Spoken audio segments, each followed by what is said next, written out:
I might have to move you for a bit, girl.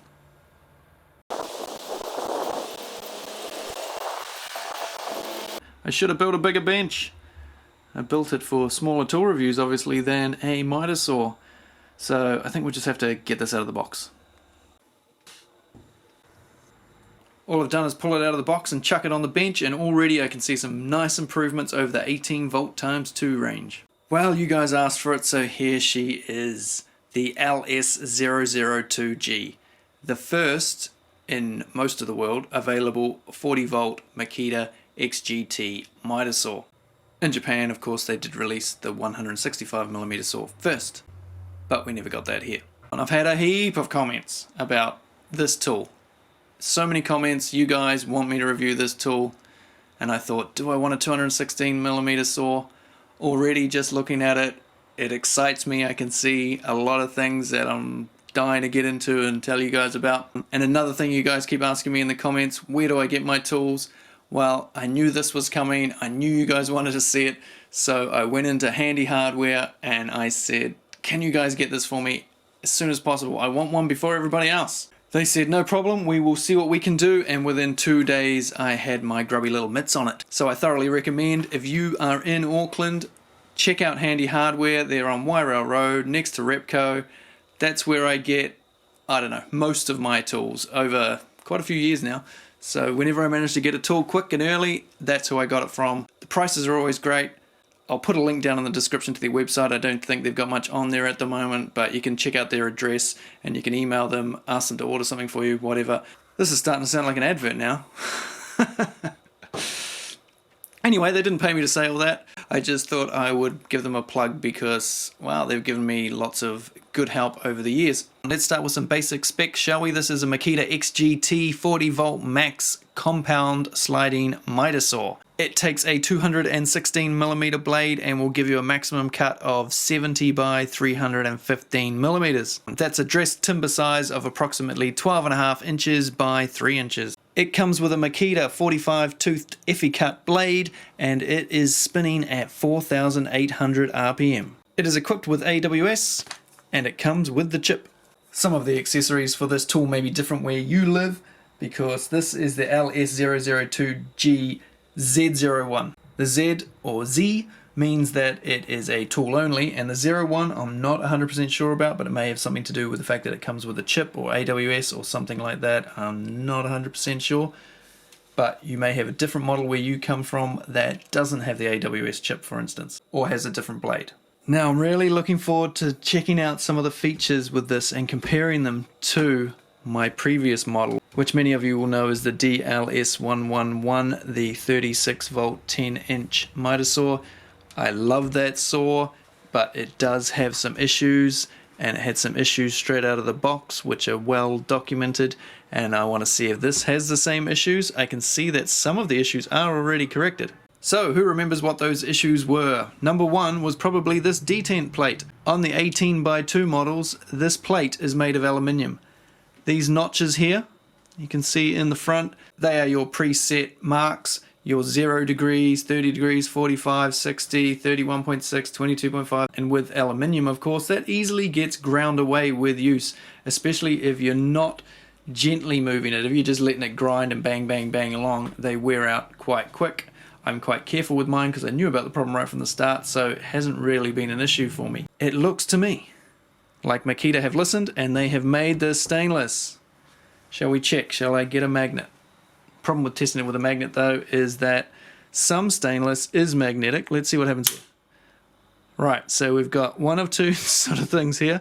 We either A, have a piece of steel that is going to go rusty and really peeve a lot of people off, or we have a ferritic type of stainless steel, a 420 or 409, something like that, one of the machining stainlesses, or some hardened type of stainless that has magnetic properties. Just because stainless is magnetic doesn't mean it's not stainless. So that is a great improvement, and I'm sure a lot of guys are going to be really happy about that. The other major issue was these bars and them not quite running straight. So when you pulled your saw head along and made your cut, miraculously, amazingly, to a lot of people, including myself, rather stunned that you could get curved cuts with a Mitre Saw. So these needed to be tweaked. I hope they have this set up right out of the box. It would be nice if it is, because it'll save them a lot of money, because I know a hell of a lot of people sent these back because they weren't right out of the box. So I won't check that one just yet. We'll wait till we do some cuts. Another thing that was a bit sucky on the 111 was these guides here that hold your timber. They're a bit flexible. Half of it is actually behind the saw, so your timber sits here. It looks really useful, but it's actually a lot smaller than it looks. The usable space is only that big, not the full width.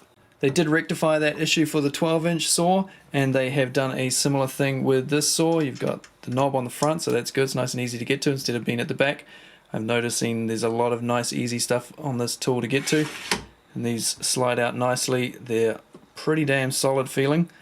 They have a point at the back where you can stick the... That's awesome. You can put the clamp on there, because so often you have your timber in a certain place and you actually want to clamp it past the bed of the saw, but you can't. But with this, with the nice big wide area here, you can. Brilliant. Not only that, it's big enough that you can put your drink on it, which is super important. It seems Makita have been listening, because we've got a push style button thing here on the release for the extraction, which is great, because the other one just sort of never really fits on properly. It was a weird design. They have stuck with the 2-port style dust extraction, which we will test once we've got this thing up and running. This is only about 15.5 kgs, whereas bare tool, this is 11 kgs heavier. This tool with the batteries on it weighs 28 kgs. You can pick it up and carry it with one hand, which is something you couldn't do with the 111 and 211. Another complaint by many was the laser cut line. Well, Makita have listened and learned from that as well, and they now have the shadow line type system. Now I've only just turned this on, had a look at it, had a quick little play. I don't actually like it that much at the moment, but some of it, maybe because of the studio lights I've got going in here, they're kind of throwing things off a little bit, and we'll have to see what it's like when we use it outside in the full-on sun. The lasers are no good in the full-on sun. Will this be any good? Well, we'll have a look. I'm just going to turn off the light here. As you can see, a little bit vague. It's not until you get to about here you start to really see the line, and about this point here is where I would line up my bit of wood, whereas with a laser you can line it up when the saw's fully up, whereas this you're going to have to get it sort of halfway, slide your bit of wood along and then drop it down. No biggie, you get used to it I guess. It is however a great improvement when it comes to the button. The button to turn it on just above the handle there, so it's where your thumb sort of will naturally easily pop up to.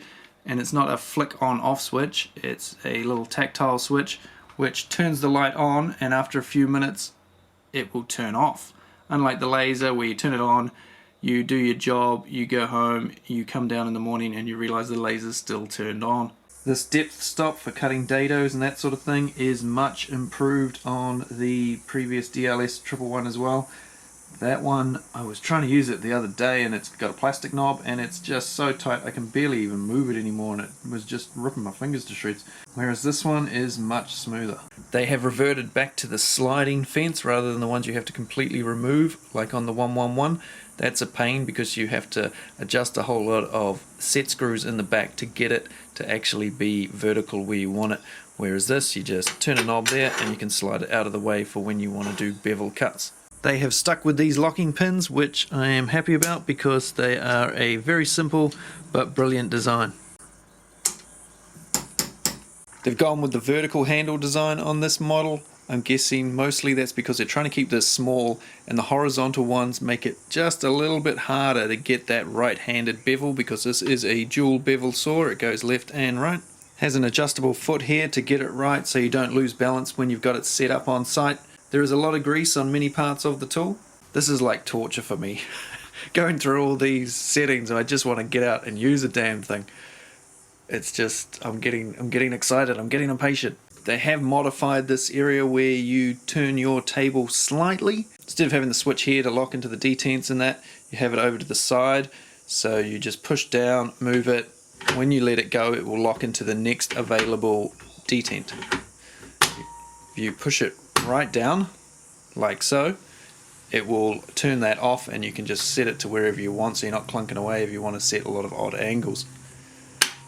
Flick it back up, you're locking in again. So that's pretty cool. That was done with 2 separate levers on the 36V models. When I pulled it out of the box, I thought, where has the knob gone for the beveling? It used to be up here. They haven't put it back on the back, have they? No, they have not. This is your new bevel knob.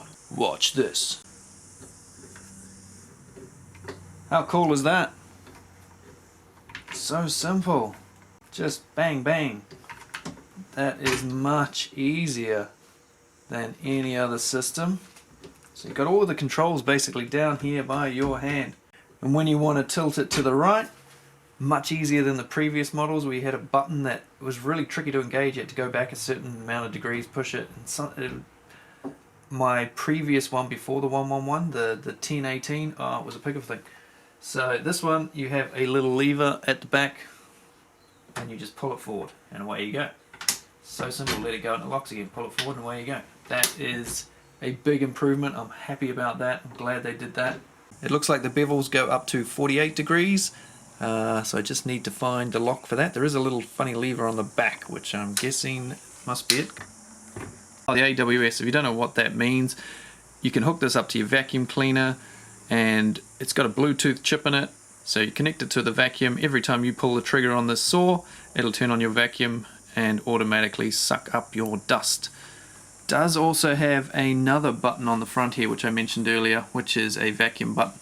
So you can unhook this and you can suck up any dust that doesn't get sucked up by the automatic system. It also has this button on the handle just above the light there, and that is to override the AWS system. So you can just turn the vacuum on if you were doing maybe a lot of cuts and you just were running backwards and forwards a lot of times and you didn't want to keep using this, you could just push that vacuum button. Or if you want to clean up all the mess around the bench that it hasn't actually been picked up by the dust extraction system on the saw, you can unclip this, which is a little stiff but much better than the previous one.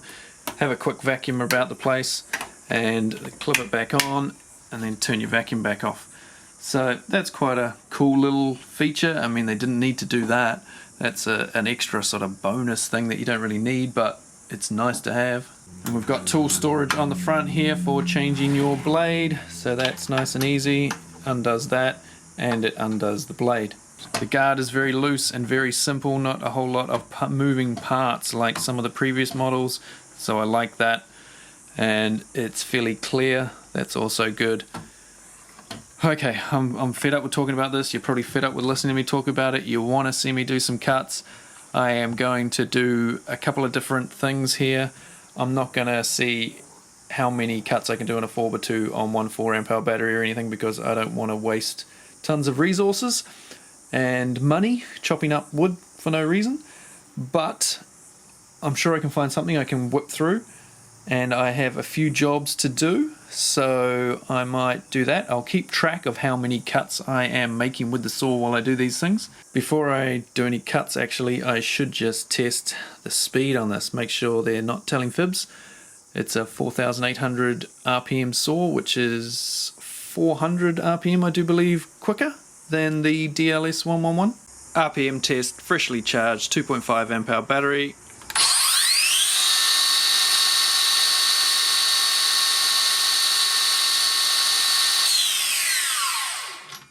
(4,602 RPM). 4 amp hour RPM test.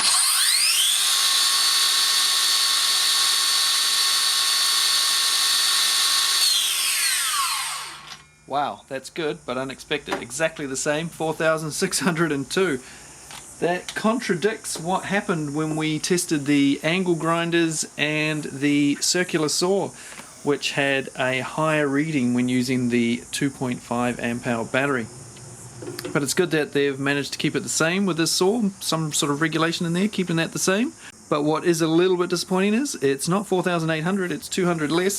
Some of that may be down to the quality of this tool, and also the fact that we don't know how they test it. We don't know if they tested it with this blade. If you've got different amounts of teeth, you've got different amounts of friction in the air, could make a couple hundred RPM difference, I'm guessing. They might test it with no blade at all. Let's have a look at the accuracy of these settings. I can see that when I move this base on the Mitre gauge here, it is leaving the marker slightly to the right. Now that might not mean that it's off, it might just mean the marker's off. The marker's pretty stiff, doesn't feel like it's moved or anything. We'll check it with one of these plastic squares that come with the Makita saw. If you're checking it with that square, that looks spot on. Looks pretty spot on to me too. Mitre saws do not stay in square all the time. They do need calibration, but it is good if you can get it straight out of the box and use it without having to fiddle around too long with it. But if this is square, I will just need to give this a little tweak to get that arrow on the line. But when checking the bevel angle, wow, I think we're 3 for 3 there. So maybe they've put a bit more care into getting everything set up so you can use it straight out of the box. Unlike the last saw, which if you saw the video, I had to spend quite a lot of time getting it right. I had to adjust these rails just to get a straight cut. It was a bit of a nightmare. We still don't know if that's an issue yet though or not. So the time has finally come. Let's do some cuts with it. They say the first cut is the deepest, but it won't be in this case. I'm just cutting through a 185mm wide by 19mm thick piece of pine. We're just going to check the squareness of the cut, the straightness of the cut, that sort of thing. And if all goes well, then we can get stuck into using this.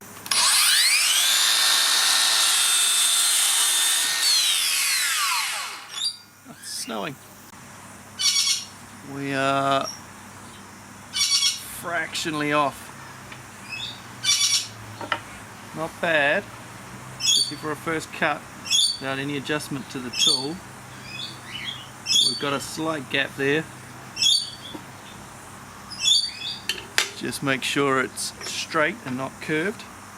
That's what I wanted to know the most. And it is straight. So that's good, but we might just be a slight bit off. We might need to just adjust this fractionally. It was so close on that first cut that every little tweak I make to try and improve it's actually making it worse. So it could just be down to the fact that I'm holding this by hand. You can set it up by clamping the timber down, of course, but when you're just using these on a job site, you don't tend to do that. You just chuck the board on, make it cut, and away you go. For a job site accuracy, framing a house or something, it's perfect, nothing wrong with it. A heap better than the 111. Now, what am I going to build with it? I have hooked a dust bag up to it now. So we will talk a little bit more about that later. But here we go with some VIDS hardwood 4x2.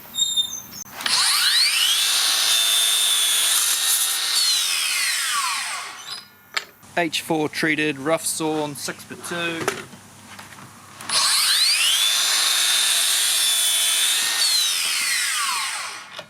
Like butter. Seems I don't have much in the way of 12x2 kicking about the place, but I have found one piece here. This is going to test the full cross-cut capacity of this Mitre saw. This is 293mm wide and 48mm thick.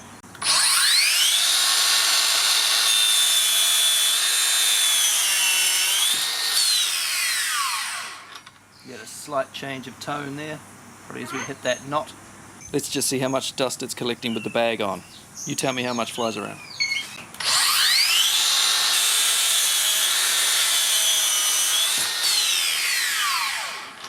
Well, it looked pretty good to me based on what I just saw for a Mitre saw that isn't hooked up to a dust extractor. Let's go do these on the other saw.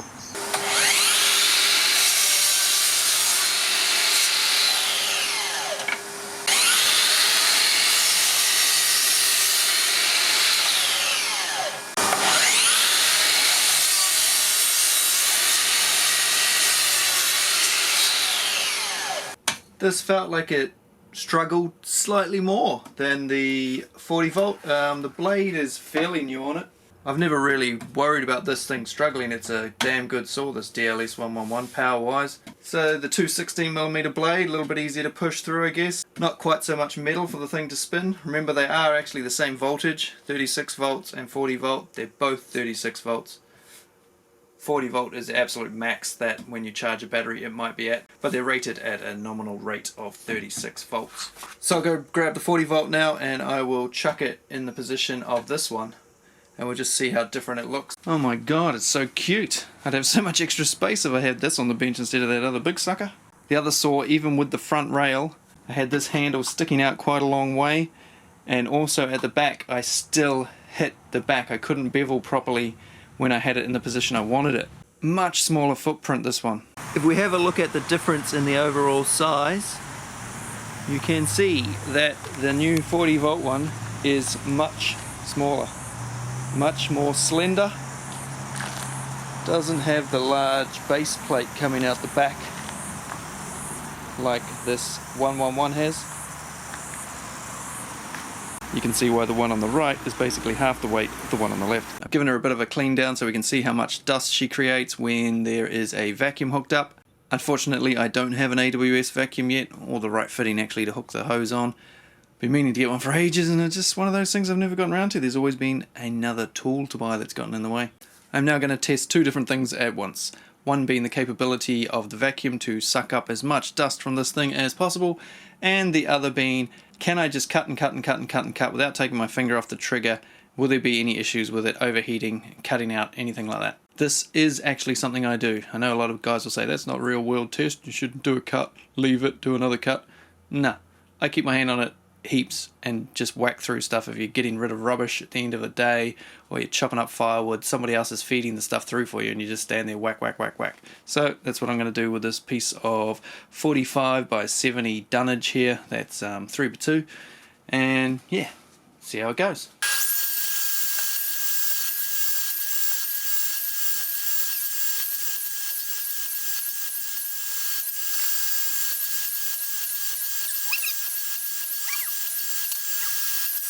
Ton of sawdust sprayed out to the sides.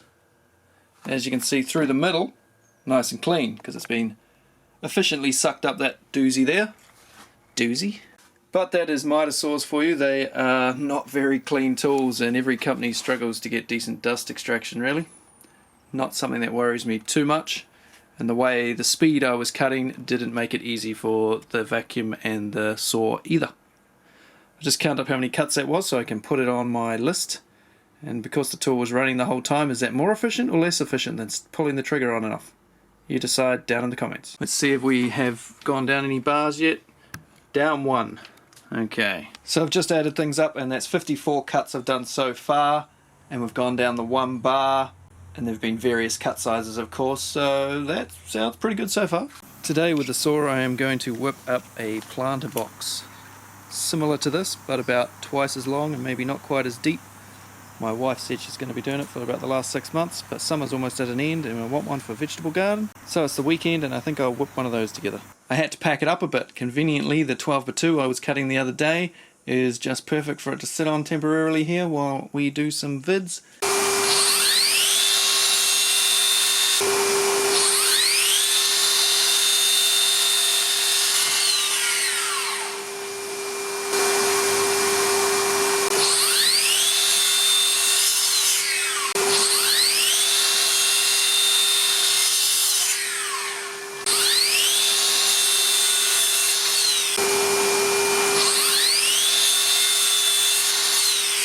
The battery has just dropped down to 2 bars, so it's used approximately 50% of its power. Let's now see if there's any drop in speed.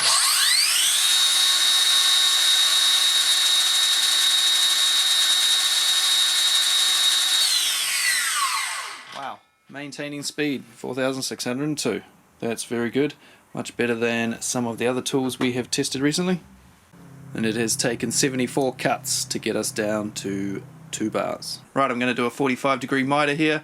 I have found another length of 300 by 50, or it's really 290 by 45. So I'll just show you how a mitre works. 45-degree mitre. How quick and easy is that?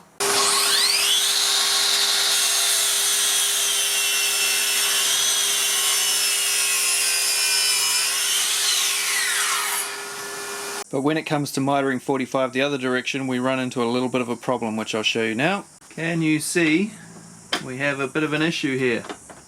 Can't pull that down, we can't, So, This needs to be completely removed if you are doing a 45 that way. No biggie. The other one you don't have to take off, that one you do.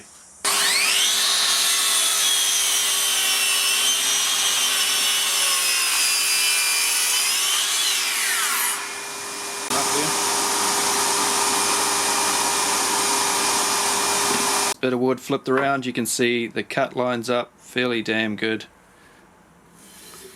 It's slightly off there, but there's probably a little bit of a kick in this bit of wood, so yeah, I'm happy with that.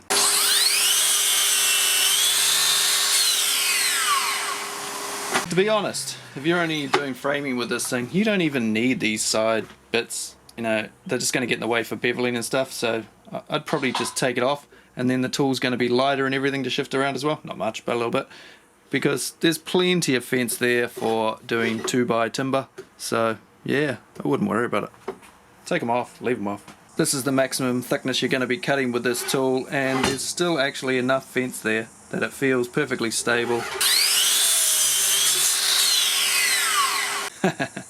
I wish to revise my comment. If you're cutting off small little bits like that, you know, they tend to get flicked up with the saw blades. I'm sure you're aware of that when you cut small little bits, because they can sneak past the fence.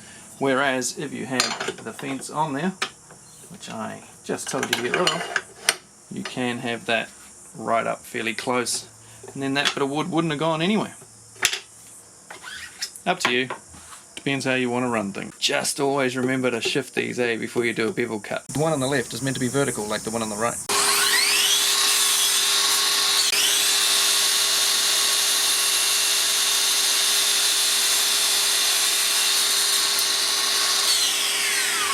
Forward 2 this way.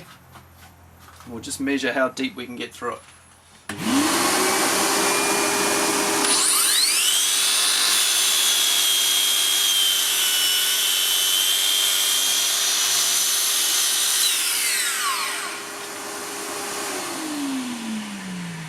So, as you can see there, right at the front, we did manage to get through the full 90mm there, but we couldn't get to it at the back. This 2.5 amp hour battery can't have many cuts left in it now, so I'm just going to cut through a bit of old shit, and we'll just see how many we can get.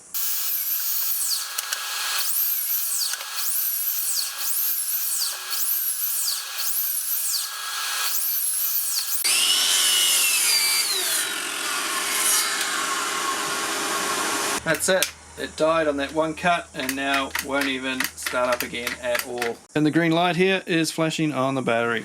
So she's done. So this is something heaps of you are going to want to know. How many cuts did I get on one 40 volt 2.5 amp hour battery? 117. Now I think that's pretty darn good, considering that battery is the equivalent of one of those batteries. They have the same amount of cells. Remember, you have to have two of these on the other 36 volt source. So does this roughly work out the same as it did on my 36 volt twin 18x2 battery saw, the DLS111?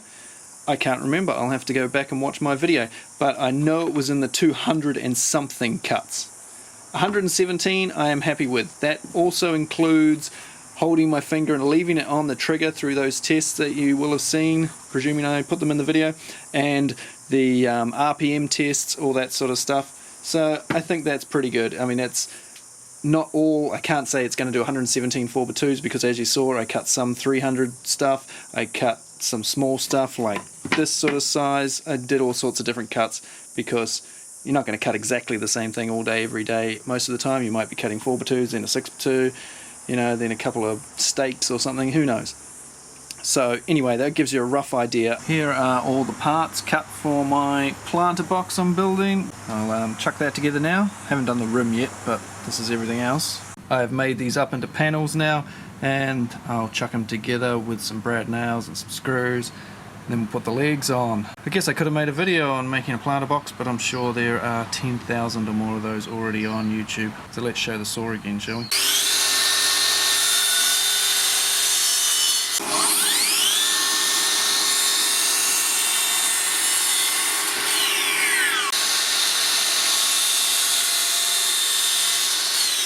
The planter box is complete. I just need to fill it up with some plants now, I guess, and oil it, of course. I'm going to go use it now for a few days, see how long this 4Ah battery lasts, and I'll check in again to tell you how that went. The shadow line is only just visible in overcast conditions. You can just see it coming in there as I get close to the timber. Sun's out better now, and it's hard to even tell if I have it turned on or not. I'm flicking it on and off, and I can't see any difference. So the shadow line, no good in full sun. Right, I think this 4Ah battery is almost done. It just slowed down on me, so I've grabbed a scrap bit of wood and I am gonna cut until it dies, and then we'll add them up.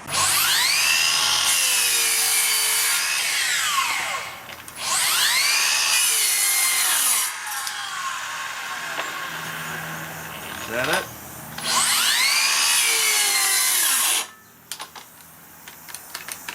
We are done. Right, we're back on the new bench to wrap this thing up. How do I think it went? Well, as you can see, I haven't got the fence extensions on there. I found it was just better to leave them off. It just seemed easier, but that would of course depend on the application, what you're doing, what height your timber is, that sort of thing. Pros and cons. The pros: it is so small, it is so light, it is a great on-site saw because you can just throw it in your van nice and easy, as compared to the DLS111, which weighs a ton, and when you try and get it through standard doorways and stuff, you got to be careful you don't take a chunk out of somebody's door frame because it's just so big and heavy and clumsy. So size and weight alone makes this a great saw. The only thing it's really missing over the bigger saws is there is no detent on the bevel, which there's a locking detents on the bevel on the DLS111.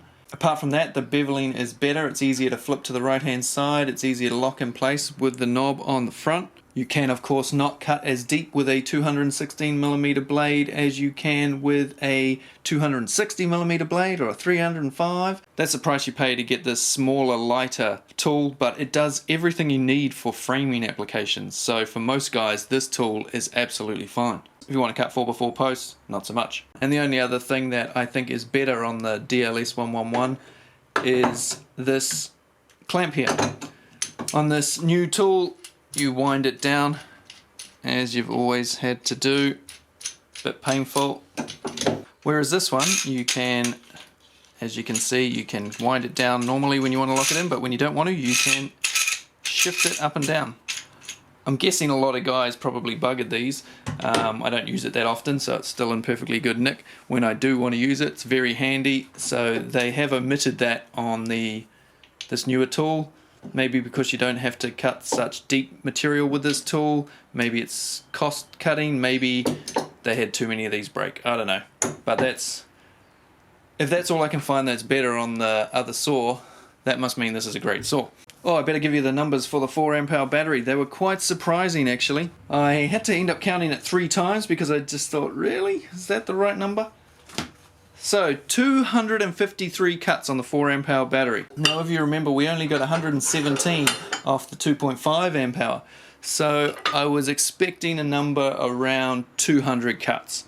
Most of the cuts I did with the 4Ah were 4x2, and with the light on, with the shadow light on, probably 75% of the time. The 2.5Ah I probably used for some bigger timber. I did more 300 cuts and some of those bigger cuts while I was just testing out the saw, seeing what it was capable of. So maybe that accounts for the number being lower on the 2.5 or higher on the 4, however you want to look at it. Either way, you get a good amount of cuts. And when you need to change the battery over, you only have to have one battery, unlike having to have 2 with the other system on the 18-volt platform. And 250 cuts in a day, well, you know, how many people are doing that? That's fine. A 4Ah battery is going to get you through the day. If you're in New Zealand and you want one of these saws, check out the link to Handy Hardware down below. If you are in the UK, check out the link to Amazon down below. If you are in the US, I know, not there yet. It can't be too far away, guys. Just hang in there. Just think, when you do finally get the launch, I'm assuming Makita are building up stocks. It's much harder to release something for a US market than it is for New Zealand or Australia, for instance, because there's a lot less of us, so they don't need as many tools. If they're going to launch it properly, nationwide across America, they need a huge stock level.